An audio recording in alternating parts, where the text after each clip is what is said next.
Friday Facts. I am Felicia Woodbury, your Cincinnati real estate expert, and welcome to our first Felicia Friday Facts of 2021. I've been away for a couple of weeks. I've missed you guys. Took a couple weeks off to work on some plans, some goals. It wasn't a week off, it was work. I worked a lot, but worked on some plans and some goals.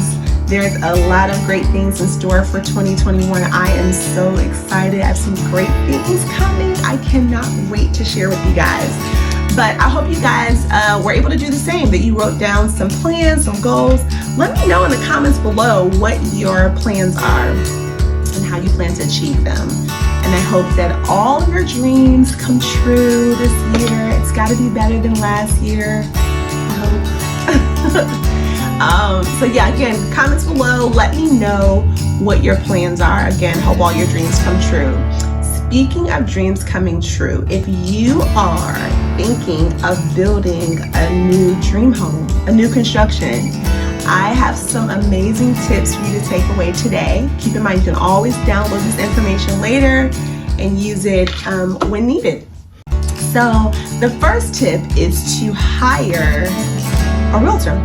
Hire a real estate agent. And I know this can get confusing because when you go into that new construction, that model home, you have that salesperson there. They can answer any question about the new construction, and absolutely they can. But keep in mind that that salesperson is there to represent the builder, not you. So you want to, before, go ahead and hire someone, an agent who is pretty knowledgeable about new construction. So hire your agent, and it's okay if you do pop into that model home and you driving past and you want to go in and see it and you don't have your agent with you. It's okay. Still go ahead and see it, but make sure that salesperson is aware that you have someone that is working on your behalf, that is representing you. Give them your agent's card or write their name down, name and number down. So that is tip number one. Tip number two, you want to understand the cost, the actual cost. It gets a little confusing, and I know, because when you're driving past that new subdivision, there is that sign that says starting at 200K, and then you go into the model home and you look at things, add things up, and it's closer to 300K, and you're wondering, how did we get here? Well, that 200K that's advertised is just the base price. No upgrades, no nothing. You probably have not such a desirable lot at that rate, and no upgrades. There are things like lot premium. Those are for the more desirable lots you're going to pay for. So, for example, if you have a lot that has a pond, or a larger lot, or a corner lot, things like that, those add up. So cha-ching for that lot premium. So you want to be abreast of what the costs are before you go in. There are things like construction options. What are the builder's construction options? Like, can they add on a bonus room? Can they take your living room and make it into a den for you? Do they offer an extended master bathroom? You know, you want to ask those questions, or have your realtor ask those questions, of course. There is the cosmetic options, which are my favorite. I love going to the design center. That is my favorite. And so this is where things get to adding up, those little things like the type of flooring you're choosing, the type of tile, the type of lighting, anything that is cosmetic. Those things really add. So I would suggest make a budget for this and stick to the budget. It is very difficult to do, I'm going to be honest, but stick to the budget. Keep in mind, these are things that later on you can change. I don't suggest, if it's for like flooring or kitchen things, I don't suggest holding off. Go ahead and do that now. Those things can be very expensive to upgrade later. So go ahead, if it's the flooring, the kitchen, go ahead and take care of that now. But everything else, kind of stick within that budget. Make sure it does work into your monthly payment though.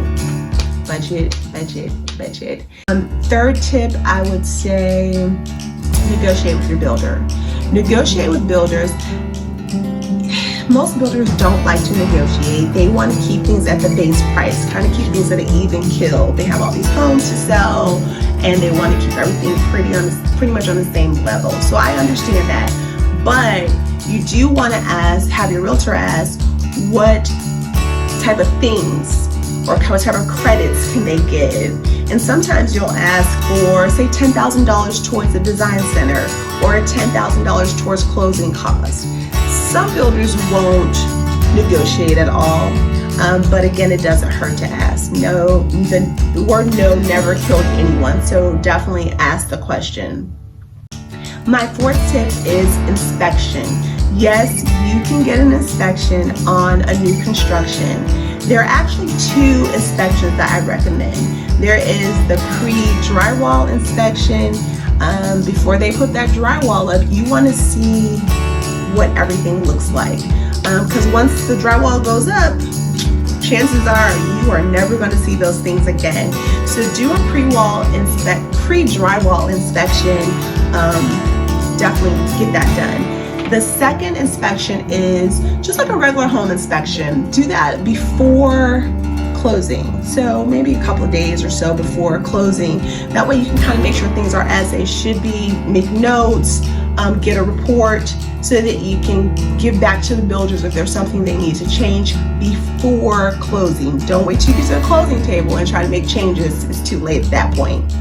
So make sure. And now I know that a lot of builders offer a warranty, and that's awesome. But even with the warranty, I would still suggest get inspections because you always want to CYA. You guys know what that means. And then the fifth tip is to have a backup plan. Because although new construction is so exciting, such a great process, things happen. Things get delayed that sometimes are out of the builder's control. So you want to make sure you have a backup plan. If you sold your home, to speak with the buyer, see if there is something that you can do. Can you extend your time there? Can you do a lease back? If you have a lease that is about to expire, always have a backup plan. Look into corporate housing in case you have to stay there for a couple of weeks to a month. Things happen with new construction. It's all worth it, I think, but you do want to make sure that you have a backup plan, that you are not kind of in the wind as to where you're going to live until your home, your dream home, is complete. So let me know also, what's your preference? Which one do you like? Do you like new construction or do you prefer that resale?